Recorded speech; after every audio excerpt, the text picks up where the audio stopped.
This part is very clear. You're nothing but a pawn, and you'll remain a pawn until you play. The rules are clear. Take what they give you, give away what you have to, and the difference is yours. The question is, how big is the difference? Are you really intending to win? Well, why not?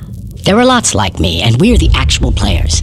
Because on one side of us are the real cattle who let TV do the thinking for them, while on the other is power who believe that we are shit and feeble-minded cattle.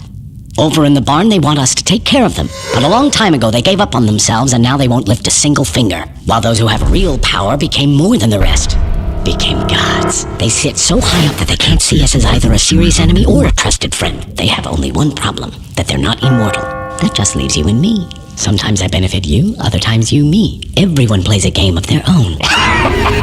Think you're a player, do you? I play like the great ones. Take the authorities. Quite unceremonious, but they do have a few lively plays up their sleeves for the people.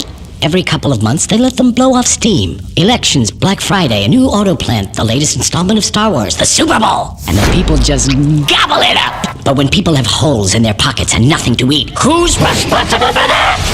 So now, without their beer and football, they need a sacrifice. And you can be certain that power will provide them with a patsy. And it'll be us. Understand? So that is the game. Here are people who don't care about themselves, and here's authority that doesn't care about them either. And here we are in the middle, who sort of owe something, but what and to whom? It's not clear. How pure and simple. You're more naive than you look. But you're right in that we are like butter that is spread between a thin layer of caviar and moldy bread, which reminds me of a fairy tale. Once there lived a poor wolf, and nearby lived a very powerful and rich fox. They grow up together, were in the same class at school, but now they're in different social classes. The fox's life was like a fairy tale. One day the wolf came to him and said, "Teach me to do it. I'm tired of my life and I want to play with the big boys. I want to live like you. Tell me what to do." The fox answered, "Don't sweat it. I'll fix up a place for you. You'll have a cushy job. You'll sit in a chair, quietly catch fish. By the rules. Don't fuss. Take a lot here, a little there. Anything will do." So the wolf nervously looked around and saw that everyone was doing the same thing. And soon, it was all working. He caught big fish and little ones. One day, the fox came to get his share of fish, but the wolf said to him, "Sorry, brother, this fish is stuck to my tail." So the fox went and unstuck it. He cut the wolf's tail off and unstuck the fish. Good thing the wolf wasn't using his for bait.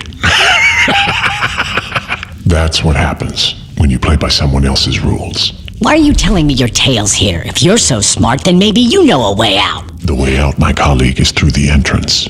It's time to get out of this game. Look, yeah, we have money, and what good does it do? There is nothing for us to do in this country. The number of alcoholics and morons is larger than the whole population. It's all polluted, education doesn't exist, and that new auto plant? It's not real. There's no other way than to leave and wipe this nightmare from our brains. To leave? And who's going to let you do this?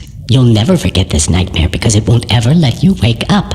We do have money, but whose money is it? Is it yours, really? Can you actually spend it? Or offshore it? Can you legalize it? Give it to your children? Don't lie to yourself. Don't be like the others. You're in a trap, and the trap will only open its jaws once you are good and deceased. We can buy our way out of a criminal suit, maybe a nice mansion, a few cars, expensive tutors for the kids, but that's about it. See, you're like a hamster on a wheel, no freedom to be seen while the system rolls right on. Why don't I tell you a fairy tale, my special friend? Once there lived a smart guy like you. He found a job, settled in, and slowly rolled along with his life. Then he looked around and rolled a bit faster. He was allocated a budget and he administered it wisely, and by the rules, he got his cut. You know what I mean? Why would you ever build a fence for $1 million when it can be done for so much more? So he rolled on like this. The books looked good. Sometimes they didn't quite balance, but mostly it was a well-oiled machine. He'd give a taste to get off in court, give a taste to avoid an audit, he'd give a taste to whomever caught him and get away. But came the day he decided, enough. I've made enough for myself and my kids. No more risk. Everything can change. I'm leaving the game. Quietly. I need to move my money out and leave. I got away from Grandma. I got away from Grandpa. I got away from the traffic cop, the prosecutor, and the tax police. And I can get away from you, Mr. Fox. And what? What? Just letting him go would have been a total loss for the fox. Nobody leaves. The fox hates feisty people. To those who want to leave, he gives a very tough time. Bounces them from the tax police to the DA to court, bleeds them dry, and tosses them in jail. You asked for it, gingerbread man. Why are you silent? Hello? Are you even here? Leave him alone. He looks like He's asleep. What can I say? You seem to be making some good points, so I didn't chime in. So what do you want? To win or not to lose? Not to lose. It doesn't matter.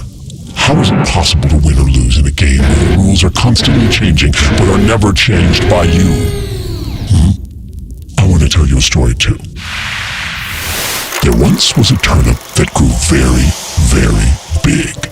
They started tugging it in different directions but just couldn't pull it out. The turnip creaks but it won't come out. Then one smartass said, why don't we just grab the turnip together and pull it in the same direction? They grabbed it, pulled really hard, and pulled out the turnip. It shined gloriously like the sun, so beautiful, so smooth. When the turnip was just sitting there, no one got anything at all. But after it was pulled, everyone had enough. There is one way alone for us to agree amongst ourselves to finally write some rules ourselves. And that's when it will start. Our